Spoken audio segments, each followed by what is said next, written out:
జరుగుతున్నది ఏంటి అంటే సూర్యుడి ముఖం మీద సూర్యుడి పైన ఉమ్మేస్తే ఏమవుతుంది ముఖం మీద పడుతుంది తుప్పుక్కుమని ఇవాళ మళ్ళా రేవంత్ రెడ్డి ముఖం మీదనే ఇవాళ ఈ కాంగ్రెస్ పార్టీ నాయకుల ముఖం మీదనే ఇవాళ కేసీఆర్ గారి పైన పెట్టిన ఈ ఆరోపణలు కానీ ఛార్జ్షీట్లు కానీ లేకపోతే ఈ నోటీసులు కానీ వీటి యొక్క పరంపర అంతా కూడా వాళ్ళే పలచన చేసుకునే ఒక పరిస్థితి కనబడతా ఉంది. దుర్మార్గం. దేశంలో అనేక మంది వాళ్ళ ప్రాంతాల యొక్క అస్తిత్వం కోసం, ఆత్మగౌరవం కోసం, సంస్కృతి కోసం, విముక్తి కోసం పోరాడినటువంటి వాళ్ళు ఉన్నారు. వాళ్ళందరినీ ఆయా రాజ్యాలు, ఆ రాష్ట్రాలు అద్భుతంగా కాపాడుకుంటాయి. ఇవాళ నరేంద్ర మోడీ ఎట్లయితే జవహర్లాల్ నెహ్రూను అపఖ్యాతి పాలు చేయాలని చెప్పని ప్రయత్నం చేస్తూ ఉన్నాడు, ఒక వర్గం ఇవాళ పనిగట్టుకొని మహాత్మా గాంధీని అపఖ్యాతి పాలు చేయాలని చెప్పని ప్రయత్నం చేస్తూ ఉందో, అదే సిద్ధాంతాన్ని ఇవాళ కాంగ్రెస్ పార్టీ రేవంత్ రెడ్డి నేతృత్వంలో తెలంగాణ సాధకుడైనట్టుగా తెలంగాణ జాతిపిత కేసీఆర్ గారి పట్ల కూడా ఒక అనుచిత వైఖరిని ప్రదర్శిస్తూ ఉన్నారు.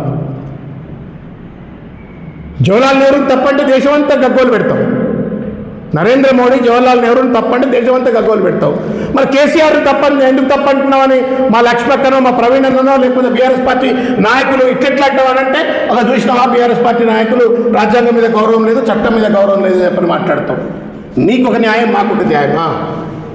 తండ్రి లాంటి పెద్ద మనిషి 72 సంవత్సరాల పెద్ద మనిషిని పట్టుకొని లాగులిప్పి కొడతా అంటావు రేవంత్ రెడ్డిను.